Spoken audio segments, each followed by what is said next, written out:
अस्सलाम वालेकुम। कैसे हैं आप? उम्मीद है आप सब खैरियत से होंगे। अल्हम्दुलिल्लाह मैं भी ठीक ठाक हूँ। सब पे अल्लाह ताला अपनी रहमत और फजल करम करे, आमीन सुम्मा आमीन। अल्लाह ताला से फजल की ही उम्मीद करनी चाहिए हर पल। और इस नेक दुआ के साथ मैं आगाज़ करती हूँ वीडियो का। और आज मैं ना काम कर रही थी कबर्ड में ना, कबर्ड किचन के देख रही थी। उनमें बहुत चीज़ें कुछ ऐसी होती है, थोड़ी थोड़ी कभी पड़ी रह जाती है और उनमें ना फंगस लग जाती है।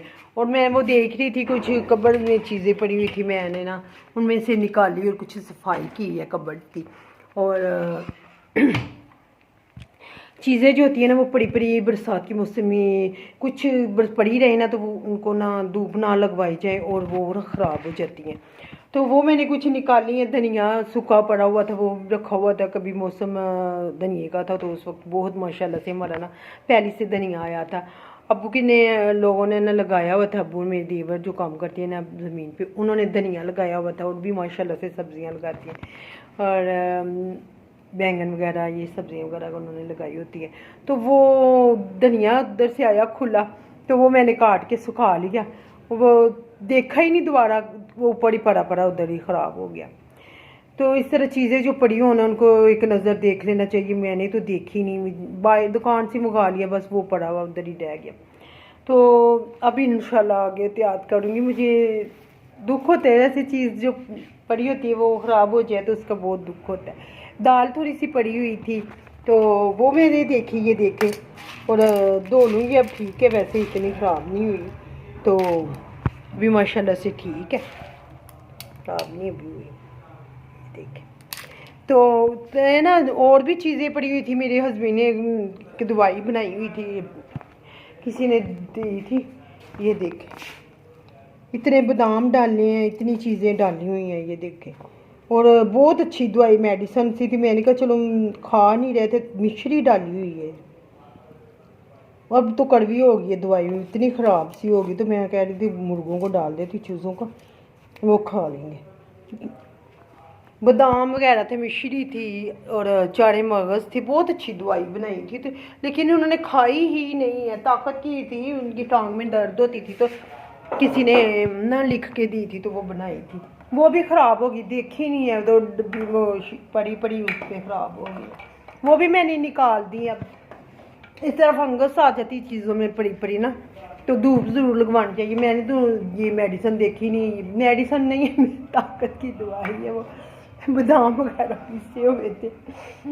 तो एक हिसाब से दवाई किसी ने बताई थी ये बना के खाएं, तो वो बनाई हुई थी मेरे हस्बैंड ने ना, तो थोड़े दिन खाई है, दूध के साथ खाई, तो दोबारा मैंने ली नहीं है।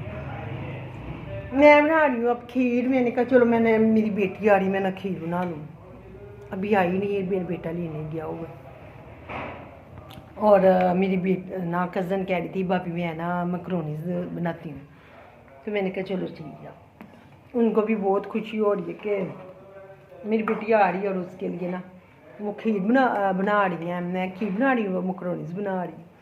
मैंने कहा चलो मैं बाद में कौरमा बना लूँगी। चिकन अभी जाती हूँ बाज़ार में, तो चिकन वगैरह और भी चीज़ें कुछ लेकर आती हूँ। तो मैंने कहा चलो मैं खीर बना लूँ। अल्लाह ताला सब पे अपनी रहमत करे और सब बेटियों को अपने घरों में खुशहाल रखे, शादाबाद रखे। और बेटियां जब अपने घरों में खुश होती हैं ना, तो माँ बाप भी बहुत सुकून में होती हैं। माँ बाप को भी सुकून होता है कि उनकी बेटियां अपने घरों में खुश हैं। तो अल्लाह ताला सब जितनी भी बेटियां हैं ना, सबको अपने घरों में खुशहालियाँ अता फरमाए और माँ बाप के घर में खुश खुश आए और खुश खुश जाए, यही दुआ करनी चाहिए। और जो बेटे होते हैं ना, बेटों के लिए भी दुआ करनी चाहिए। लोग बेटियों के लिए बस दुआ करते, बेटों के लिए भी दुआ करनी चाहिए कि बेटे भी खुशहाल रहें, उनकी बेटी बीवियाँ जो है ना वो अच्छी मिलें और उनकी भी ज़िंदगी अच्छी गुजरे। बहू अच्छी आ जाए, बीवी अच्छी बेटे को मिल जाए, तो वो भी ज़िंदगी अच्छी हो जाती है और सास भी खुश। ये भी होना चाहिए ना, सास को भी अपनी बहू के साथ कॉम्प्रोमाइज़ करना चाहिए। ये नहीं करना चाहिए कि बेटियां जो होती हैं उनको ज़्यादा समझें और बहुएँ जो होती हैं घर में, बेटियां वही होती हैं, जो बहुएँ होती हैं ना वही बेटियां होती हैं। तो इसलिए उनके साथ सासों को भी ना अच्छा रखना चाहिए। कभी कभी ऐसा होता है कि बेटी का बहुत ख्याल करने लग जाती हैं जो सास होती है। और अभी ये नहीं आई, अभी आने वाली है बस। नहीं अभी आएगी तो वो आपको पता चल जाएगा। अभी वो लेने गया हुआ है ना भाई लेने गया हुआ है। वो मेरी आई है नंद की बेटी है, तो वो पूछने आई है कि अभी आई नहीं है। मेरी बेटी की बेटी है ना, मेरी नवासी है, तो उसका पूछ रही है कि आई है कि नहीं आई। हाँ जी अल्हम्दुलिल्लाह, अल्लाह का शुक्र है। तो अल्हम्दुलिल्लाह, अल्लाह ताला सब पे अपना करम करे, फजल करे, आमीन सुम्मा आमीन। तो मैं बात कर रही थी कि बहुएं जो होती हैं ना वो बेटियां ही होती हैं, और सास को यही सोचना चाहिए कि ये मेरी बेटी ही है। और जो बहुएं होती हैं उनको भी ये सोचना चाहिए ये हमारी माँ है।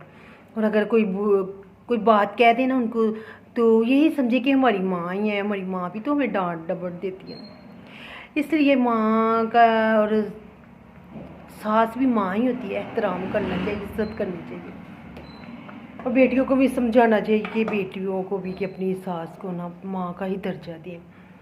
वालिदैन जो होते हैं ना वो तो छोड़ के बेटी आ जाती है, और बाद में जिस घर में आती है वही माँ बाप होते हैं ना, उनको ही अपना समझे कि ये मेरे सब कुछ है। तो माँ बाप के पास तो कभी कभी जाना होता है, इसलिए उनकी भी माँ बाप की भी खिदमत करें। और जब दूसरे घर में आ जाए तो वो ही माँ बाप होते हैं, उनकी भी खिदमत करनी चाहिए। ये नहीं करना चाहिए कि बस ना हम अब पूछे ना सास को, ससुर को पूछे ना, नंदों को पूछे ना।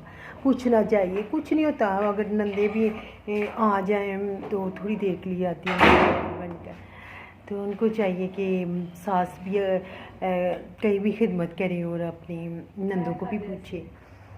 अच्छा अब वीडियो बहुत ज़्यादा ना हो जाए, अभी इतने ही, बाकी फिर बातें करेंगे इंशाल्लाह ताला। अल्लाह हाफिज़।